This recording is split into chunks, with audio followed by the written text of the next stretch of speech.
Hi Pisces, welcome to your November 2023 Astro-Tarot with me, Raphael from Reydiant Reality. It's an absolute pleasure to have you. Thank you so much for being here. Thank you so much for joining me. Quick note, remember these are general readings. Not everything's going to resonate with everybody, but also they offer your sun, moon and ascendant sign. Though if you're only going to watch one, remember to watch it for your ascendant. It's likely to be the most accurate. Before we start, I use whole sign tropical Western astrology. All right, so before we start, as always, I would like to bless my decks of cards with all forms of love, light, peace, prosperity and abundance. And I pray that the messages that come through ultimately clear and concise, and they help you on your path to your highest vibrational good. So I'm going to pop these to the side. So the first transit that I want to look at is the moon is going to be setting up. So the moon is going to be opposing Pluto, and these two planets are both going to be squaring the nose, right? So not a particularly rare transit. This has happened once before already, and the moon will oppose Pluto once a month, right? But moon is at 28 degrees of Cancer, Pluto at 28 degrees of Capricorn. The nodes are at, the north node is at 24 of Aries, the south node is at 24 of Libra. Now this is a big deal because this is setting up what we call a grand cardinal cross, right? Cardinal energy is always about driving something forward. Something is being initiated here, right? Even though it's, the moon is technically waning at this point. But the reason this is important is because on the very same day, the 4th of November, Saturn in your sign is going to go direct. If you've had less energy, if you've had less oomph, if you've felt like you felt a bit more like you were buckling under the responsibilities that you've had, it wouldn't be a surprise. Saturn is going to start to move forward now, so you're going to feel this as almost like a weight being lifted off your shoulders or off your chest. Now, that grand cardinal cross is happening across your second house, Aries, of money, finances, resources. It's on your 8th house, the south node, which is other people's money, finances, resources, debts, loans, taxes, all of that kind of stuff. But it's also happening across the 5th house, which is where Cancer is for you, and the 11th house, which is where Capricorn is for you. These are cardinal energies. This is bringing a much needed sense of clarity. It's also going to be a kick up the butt moving forward, right, by this cardinal energy. So the moon in your 5th, it shows you that what you need right now is more pleasure, more joy, more romance in your life, things that make you excited about life. More adult play, more childlike play, even, who knows. But in opposition to Pluto in your 11th house, this might be that there might not be the friends that you desire or require to be present in order to, that are willing to see you kind of have. It's not that they don't want to see you have that fun, but you might look around and say like, wow, actually I don't have a social circle. So this is kind of showing you that that's what you need to start building, right? As it's a checkpoint with the nodes, you're getting to realize here that your finances and resources are what's in the way of you really going to enjoy your life, right? You might get proactive about doing something about your finances from here on in. You might say to yourself like, right, you know what, I'm sick and tired of being bored and I can't really do much because I haven't got much money. So you know what, you start getting really proactive, which is great. You've got Aries in the 2nd house, which means you will get very proactive about making more money, right? For this, you've got the 3 of Pentacles.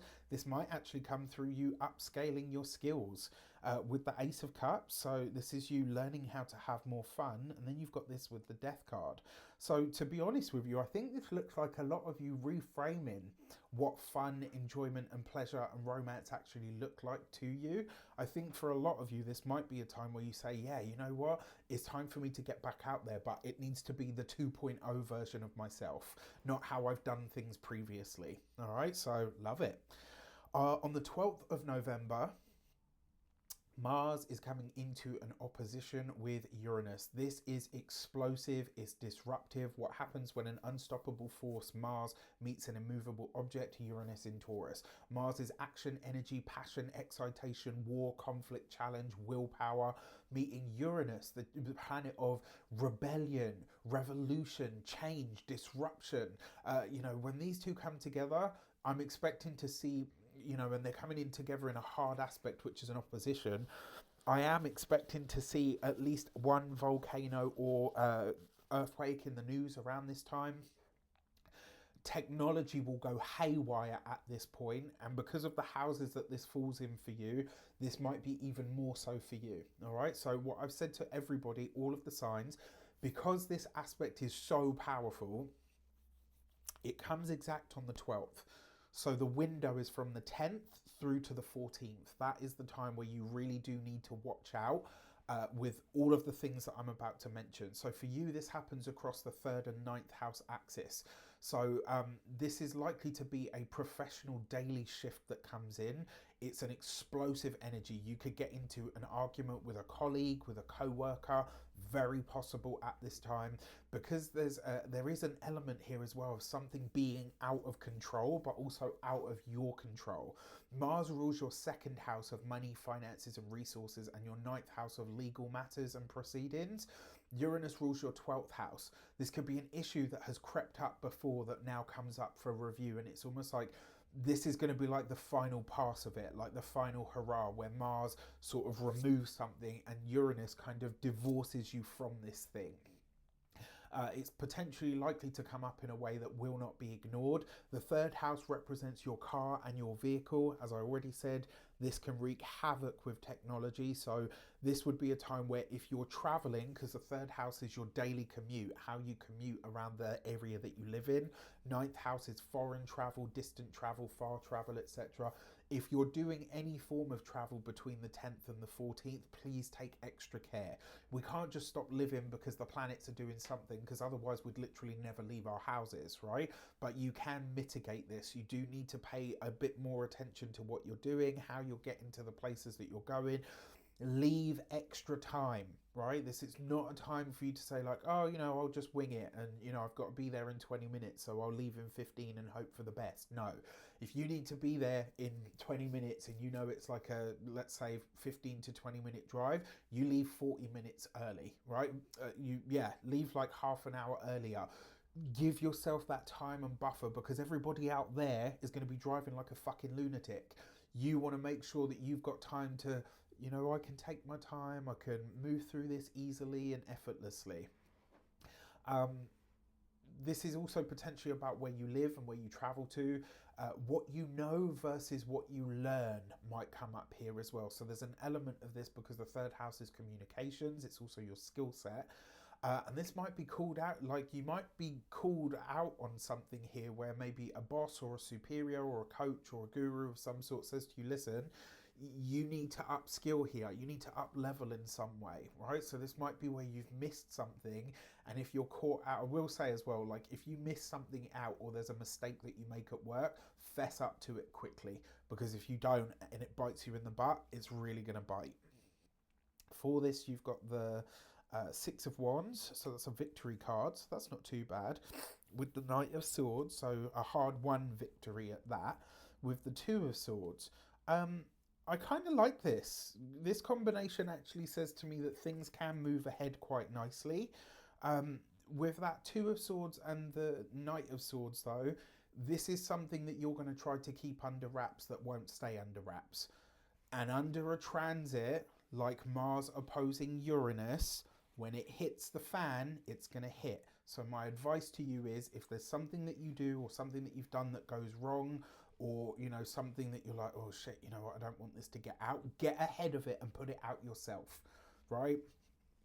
This is, I don't know, let's say you broke an item at work, right? Let's say you break the printer and your friends like, or, you know, a colleague saw you do it, or you have a feeling that somebody knows that it was you that broke the printer. Rather than just kind of sitting back and saying nothing and hoping that nobody noticed, go to your boss and say, listen, the printer's broken, it was my fault, right?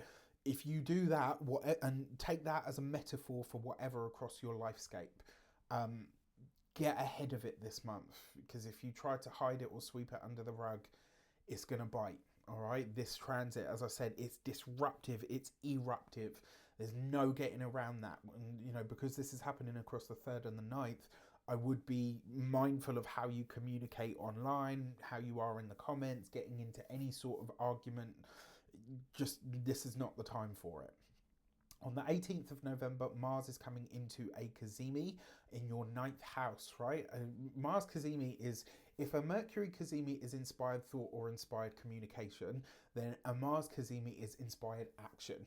I think you're one of the luckiest when it comes to this transit in specific, because this could be a moment where a path makes itself known or available to you, a moment where the universe blesses you with a way forward, right? I actually really like this. I almost feel as well, because Mars rules your second house and your ninth houses, right? And so this could be like a financial or legal blessing of some sort that comes in conjunction with the Sun, who rules your sixth house. So this could be through your work. The ninth is a place of teachers, coaches, gurus, people that you look up to, authority figures. The Sun represents authority figures as well. And because this is all happening in your ninth house, this could be highlighting somebody that actually wants to help support you in your drive forward. It might also be that someone chooses to bless you in some way, likely with a boon of some kind, or, you know, which is could be great. It could also be a revealing of a larger future for yourself that the universe provides you with. For this, you've got the Knight of Pentacles, two knights, that's intimacy. You've got the Five of Cups, okay, and you've got the Eight of Wands. So there is some kind of advancement here. For some of you, this is an opportunity that you might need to turn down if you're not willing to move. You know, this could be that you're offered a really great job or a really great position, but you realize very quickly, like, in order to take this, I'm going to have to move out. I have to leave this place that I'm living in. Listen, if it's possible, go for it. And even if it's not, gosh, I remember when I was in when I just started secondary school, we had two girls leave. One, her dad got a job in Dubai. This was in like 1998.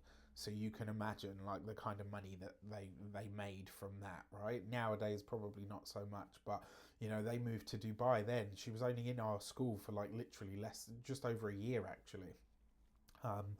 The second one, her parents, I think it was the mum, got a job in Zurich, and they were like, yeah, well, we're not going to stay here to, you know, they were out. Sometimes, even if you've got a family, if the opportunity is that good, jump in, right?